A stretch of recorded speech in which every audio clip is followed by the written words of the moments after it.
So what is Equilibrium's role in, further bringing forward the field of sustainable finance? And what are you particularly excited about for the future?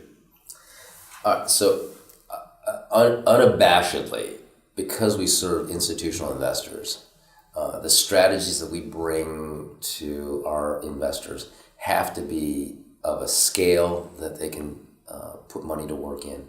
They have to be a predictability or an understandability of some of the basic things, like is there enough deal flow? Can you price the deals? Can you repeat the deals? Can you manage the deals or the assets? So these things have to be relatively mature before we can take them there. That being said, it's incumbent upon us to always be in the innovation awareness business.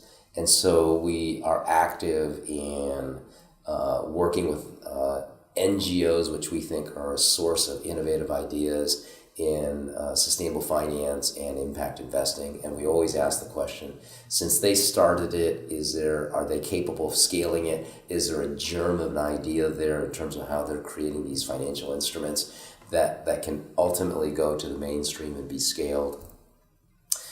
We teach, and in part we teach because we get to hang out with great creative minds in the business schools, but tap into the ideas that they have. And again, you're looking for nuggets and germs of ideas that you can then take and hone and build into institutional products or wait. So we're on boards of things like B Labs, the Freshwater Trust. We've been active participants and advisors to a number of NGOs that are in the financial instrument area, debt instruments. We work very closely with some of the DFIs, and that allows us the visibility to keep tabs on what's going on. 7 years ago now, we created the Sustainable Investment Challenge with Kellogg, and now we get to see 60, 70 schools and teams from around the world all offering up creative thinking about investment ideas, investment opportunities that come in every shape and size across the emerging markets, across the developed countries. So we tend to surround ourselves with a funnel of ideas and then really focus in on the things that are ready for mainstreaming to institutional investors. And is there any specific area that you're really excited about? Yeah, we're probably not at liberty to say.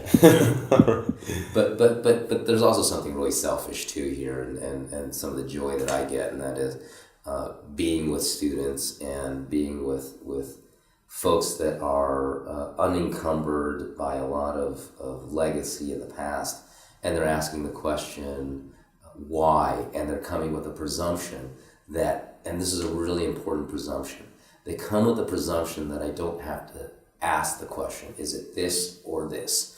Can I do the right things, get great environmental and social benefits, and generate market rates of return? Can I do both? And why not? Why can't I do both? And I think that when you're around folks that are applying that kind of thinking, we just keep seeing great ideas pop out. And sometimes we're just there to help, sometimes there to advise, sometimes we bring them in-house and we want to take them into the marketplace.